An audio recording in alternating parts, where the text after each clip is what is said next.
Sarap siya. Recommended na bilhin, recommended na ipasalubong. Hindi sayang ang pera niyo. Andito ngayon ang Eat Pilipinas sa loob ng SM Marilao. Dito sa Marilao, Bulacan, SM City. Naispatan natin tong Yema Buko Pie ni TLM. Ayan, mukhang masarap eh. Tikman natin ano. Ang dami nilang flavor. Ayan. Buko pie makapuno. Ito yung original. And ano to? Cheese ano? Buko pie cheese. Dito si... Ate, ano name mo? Aisha. Ano may re-recommend mo? Sir, ito po yung bestseller po namin. Original. Tsaka po makapuno. Original. Magkano naman isa ate? Meron po tayo sa small. 230 po, any flavor. Sa big naman po, any flavor po, 350. Ayo, mura lang ano. And ate, pahiwa naman ako ng isa. Siguro yung original. Oo, tikman natin yung original. Pero ano recommended mo? Bestseller po ito, sir. Yung original. Yung original. Sarap po yun, sir. And tikman natin kung pwede sa senior to, ate. Yung hindi masyadong matamis, ano. Sige, ate. Hiwa tayo isa. Ayan, oo. Slice ko na po. Nag-request tayo kay Ate Aisha na kung po pwede mahiwa rito, matikman natin mismo.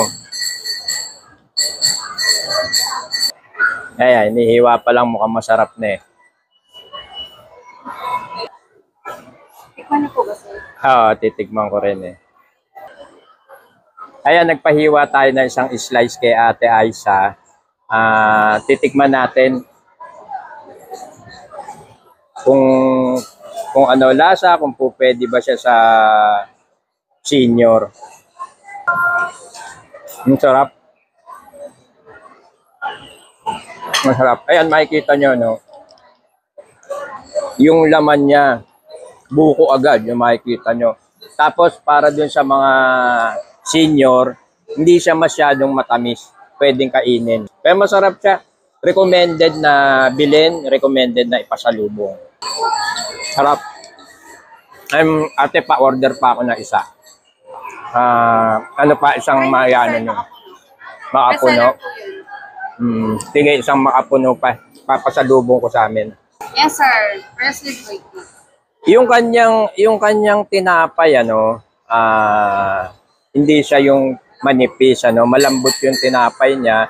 And then, yung kanyang buko, ayun, hindi tinipid. Kasi pagkagat mo pa lang, kita mo na agad yung buko eh. Mamaya sa bahay, titingnan natin yung, ano yung isang... Makapuno. Bestseller po ito. Makapuno. Ito, buko pie. Original lang po siya. Wala po siyang flavor. Plain lang po. Yema po po. Ayun, no. Ayun, ini-slice na rin pala talaga ni ate. Bagong luto po ito, sir. Ayan, ito yung binili natin. Yema Buko Pie Makapuno. Saka itong isa is Yema Buko Pie Original. Anyway, titigman natin ulit to sa bahay. Papatikim natin sa ating mga member ng Eat Pilipinas team doon. Meron din pala silang TLM, ayan, crispy mushroom chicharon, barbecue flavor, tapos garlic flavor, saan na ba? Ito. Tapos ito, original flavor, spicy garlic flavor. Ayan. And ito, sa inyo rin ba itong coconut candy? Ayan, may coconut candy rin sila. Ito, magkano isang balot nito? 120 po, sir. 120. Ilang grams siya? 100 grams. 100 grams, 120. And then itong coconut candy, 35 pesos. Ayan. Andito lang ang location nila. Ate, invite mo sila. Ito, napangali ko sa inyo. Si Ate Aisha. Ako kayo dito sa SM Marilao. Branch po namin. Meron din po kami sa Malolos, Kamaytigay po, saka po sa Malolos, Longo, saka po sa SM Center po nila po. Ayun. Hanggang ano naman to, 9 PM kayo, no? Pagbukas ng SM, 9 PM. 10 to 9 p.m. Sa lahat ng mga taga Marilao, may Kawayan, Bukawi, Balagtas, sa lahat na nagpupunta rito sa SM Marilao, eto, pasyalan nyo yung TLM Yema Buko Pie. Ayan. Hindi mapapahiya ang Eat Pilipinas sa inyo kasi tinikman mismo ng isang member ng Eat Pilipinas. Masarap yung kanilang Yema Buko Pie. Thank you Ate Aisha sa pag-entertain. Ang bait ng kanilang staff dito.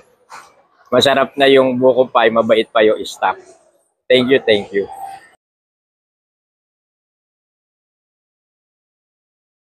Marami siyang laman na na buko. Tapos kanina natikman na natin, masarap yung tinapay niya, no? Malambot siya. Itong buko pie original. Natin tong buko pie makapuno. Mainit pa. Wow, parang ang ganda niya, oh. Ang dami niyang makapuno. Ayan. Tapos ang nipis lang ng tinapay niya. Tingnan natin, Ang sarap. Kaya pala sabi bestseller daw to. Masarap. Punong-puno ng yung feeling niya talagang punong-puno ng makapuno. Recommended to na bilhin. Pwede sa senior, pwede sa bata. Sarap. Hindi sayang ang pera niyo. Ayan yung mismong Yema. Ang pinaka-highlight kasi nila yung Yema Buko Pie. Yung ayan, pakituro nga. Ayan mismo yung Yema. Saka makikita nyo, ang kapal nung kanilang tinapay, saka yung, ayan, yung mismo, ano ba ito, makapuno, Sulit yung ibabayad mo rito na halagang 230, yung small Yema Buko Pie ni TLM.